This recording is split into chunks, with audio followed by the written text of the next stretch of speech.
What it do, man? It's your boy Battle Truth coming to you live and direct from the Battle Truth headquarters. Let's get right off into this. 6ix9ine is making his comeback. He appeared after ratting out his whole entire crew and team after they beat him up, kidnapped him, financially was extorting him, having sex with his baby mama. Hell, that's the least he could have did. They mad at him for telling on them. I'm like, what he supposed to do? That's the only way he could get rid of him, man. Only two other options he had left for them to do to him: rape him and kill him. And they definitely was gonna try to kill him if he didn't get out that car somehow and got out that trunk somehow. That's the only two things that was left for them to do to him. Hell.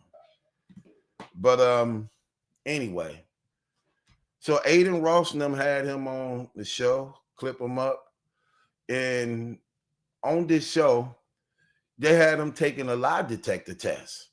And he actually agreed to taking a lie detector test, which is possibly career suicide for a lot of artists. And he didn't mind them asking him anything he wanted them to ask him, as long as they didn't ask him nothing pertaining to his case, and things like that. But they could ask him anything, and he didn't care about any artist, money, whatever. So in the process of that, he actually agreed to the lie detector test. And that's what you see right there. That's the guy who actually do the lie detector test.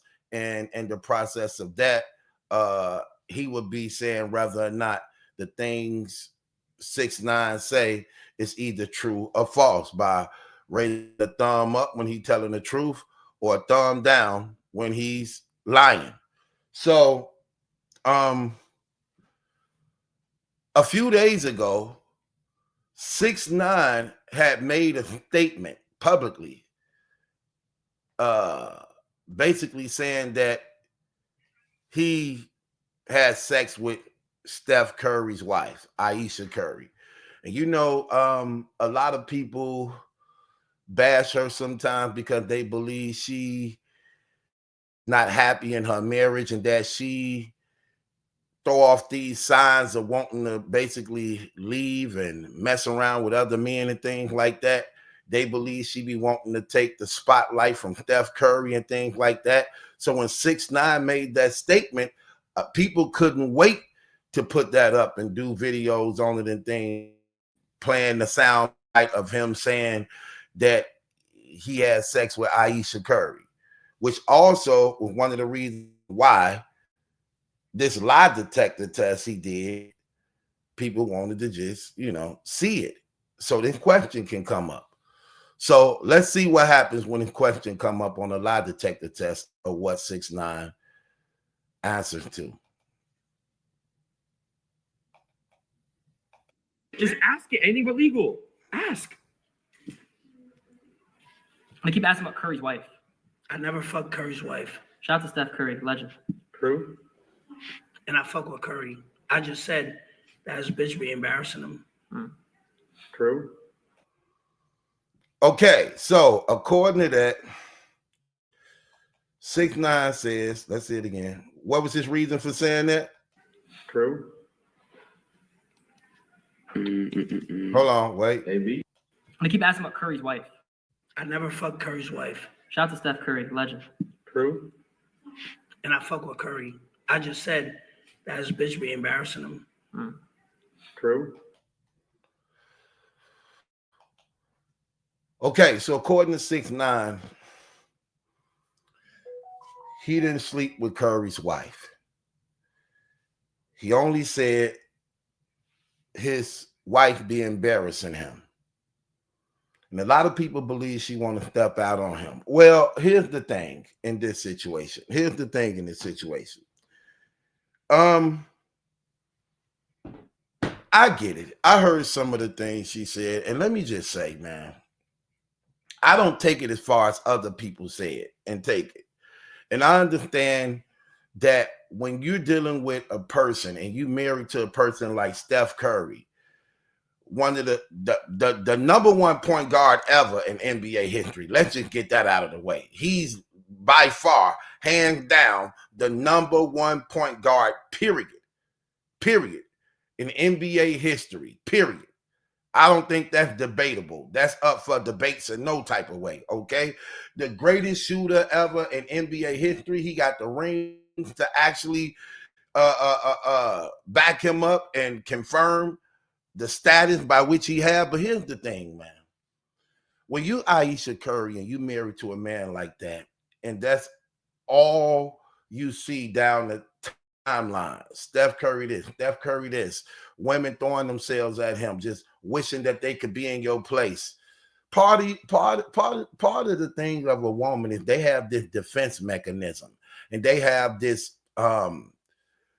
natural instinct to actually be protective but obsessive to their family, their husband, their children, in a jealousy mechanism that's built inside of them by which they actually have this love for their own. Jealousy is a characteristic of love, but there's a such thing as a healthy jealousy and a bad jealousy. That's just a fact. It comes with a lot of responsibility, man. And again, I know sometimes people tend to want to look for flaws and bad in people to actually have a reason to say things against them. Now, I understand and I get how sometimes as a woman, as you get older, you may feel unattractive, even though you can be attractive. But when you're not used to getting those compliments every day like you normally would get, and you tend to sometimes second guess and question, there's always this what if. What if I decided not to get married? What if I decided not to be with him? What if I decided what this is what I mean when she's thinking. And ain't nothing wrong with that, because the what if don't take away what is. What if? But it don't matter because I'm already am. What if I never got married to him? But I am married to him. What if I dated such and such? But I don't date such and such. What if I decided to go another route? But I am here. So there's nothing wrong with the what ifs.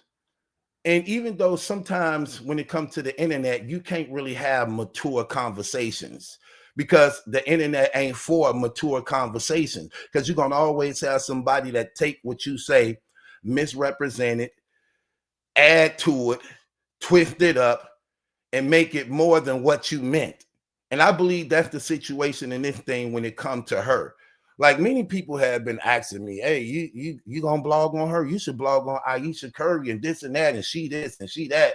Listen, let me tell you something. Regarding to what people were saying about her and what you believe about her, that they've been saying about her for years, guess what you do know? She ain't messed around with nobody. She ain't left her hood. She's still with her family. And I have to believe no matter how she feel, that right there win over any temptation so far, that she considers her children, that she considers her husband, that she considers her reputation, because it's obvious she don't have one. If she had one, it'd be out here. If she was a whore messing around with all these different guys and doing all these things that people would want her to do or believe that she would do, it's not out here.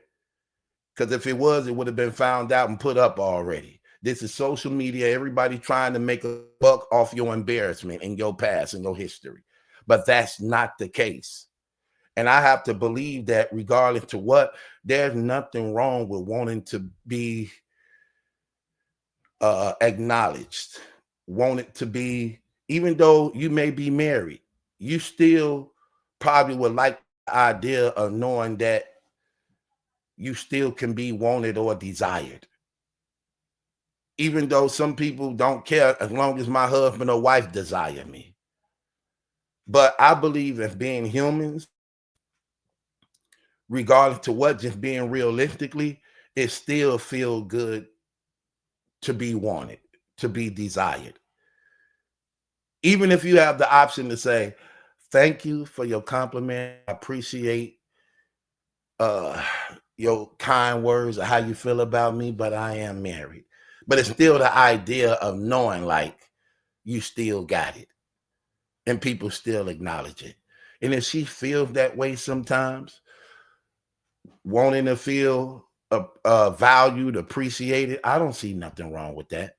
When she's not cheating on her husband, committing adultery, and not feeding off into any of those temptations. So, yeah, I get it. I get it. I understand. I'm mature, so I get it. I understand, you know. And 6ix9ine should know how this internet go. That he shouldn't have said what he said. To actually, because I'm pretty sure as soon as he said it, Steph Curry found out about it. Because this is a star. He's a celebrity himself. Pretty sure she heard it. Now people want to hear their response. And now you tying your name up into mines.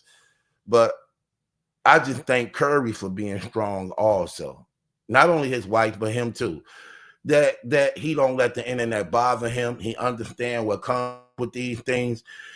When you confident in who you are, you don't have to respond. You don't have to overreact. You don't have to feel threatened by anything that's being said.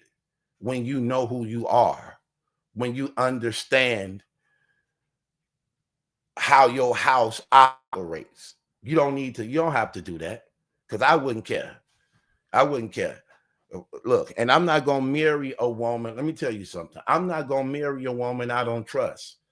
I'm not, and I don't want to be in a relationship where I gotta always have a worry or insecurities of whether or not you really want to be here or not. And when you go somewhere, I always need to know where you're going.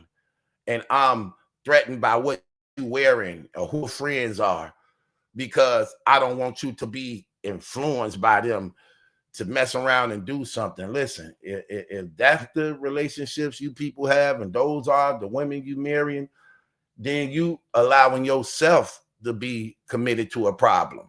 I'm not. If I take upon a woman and she's going to be my wife, those things are considered before I agree to make you my wife. I'm not making you my wife to worry whether or not you really want to be here, or do I make you happy, or am I intimidated of your beauty or how you look. No, I expect God to compliment you and hit on you, because that's what made me want to do it. So you think I'm the only one who acknowledged your beauty or your body or your sophistication? No, not at all. So I'm not intimidated by that. That don't bother me. I expect that to happen, because that's what I did to get you. That's how that is. And I'm not intimidated or threatened of another man taking my place and position, especially when I'm the one already laying with you. I'm the one already laying with you. I got to handle my business. I got to be good in what I do. And I'm good at what I do because I learned from you how to love you. That's how that goes. I don't go into relationships trying to do to you what I did with another person.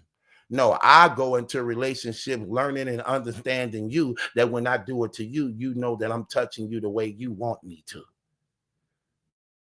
So it's things like that. Relation.